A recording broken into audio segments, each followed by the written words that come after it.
اور حضور نے خود بھی یہ بات ارشاد فرمائی. حضور صلی اللہ علیہ وسلم کے سامنے حضرت صدیق اکبر رضی اللہ تعالیٰ عنہ سے ایک اور صحابی کا کوئی معاملہ ہو گیا اور وہ حضرت صدیق اکبر سے ناراض ہو گئے. حضرت صدیق اکبر رضی اللہ تعالیٰ عنہ اس معاملے کے بعد حضور کی محفل میں آ کر بیٹھے.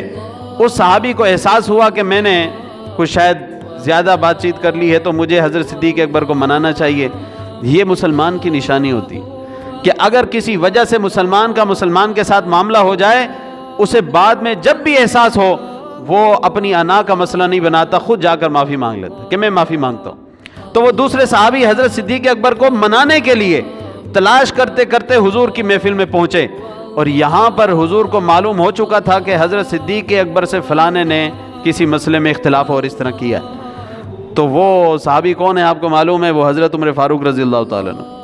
وہ حضور کی محفل میں پہنچے تو حضور صلی اللہ علیہ وسلم نے نہایت جلال میں حضرت عمر کو مخاطب کرتے ہوئے کہا کہ عمر تم میرے صدیق سے جھگڑتے ہو. یہ ہے وہ بندہ کہ جب پوری قوم مجھے جھٹلا رہی تھی، میری نبوت کا انکار کر رہی تھی، میرے پیغام کا انکار کر رہی تھی، تو جس نے سب سے پہلے میرا کلمہ پڑھا وہ یہ صدیق ہے.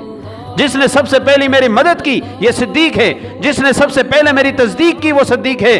تو جس نے میری سب سے پہلے تصدیق کی تم اس سے جھگڑتے ہو. جب حضور صلی اللہ علیہ وسلم نے صدیق اکبر رضی اللہ تعالیٰ عنہ سے ہلکی سی ناراضگی کی وجہ سے حضرت عمر سے بھی اپنے جلال کا اظہار کیا، تو بتائیے آج کوئی بندہ اٹھ کر جیسے یہ لوگ کرتے ہیں، اور پہلے بھی میں عرض کر چکا ہوں، حضرت صدیق اکبر رضی اللہ تعالیٰ عنہ کو تنقید کا نشانہ بنا رہے ہیں، تم لوگ کیا ہو؟ تمہاری حیثیت کیا ہے؟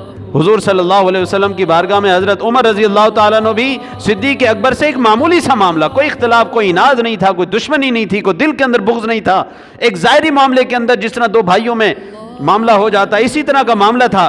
پھر بھی حضور صلی اللہ علیہ وسلم نے اپنی ناراضگی اور اپنے جلال کا اظہار کیا. اور آج اگر کوئی بندہ اٹھ کر حضرت صدیق اکبر رضی اللہ تعالیٰ عنہ پر بات کرے گا تو بتاؤ کہ وہ اللہ کے غضب کا کس طرح نشانہ بنے گا.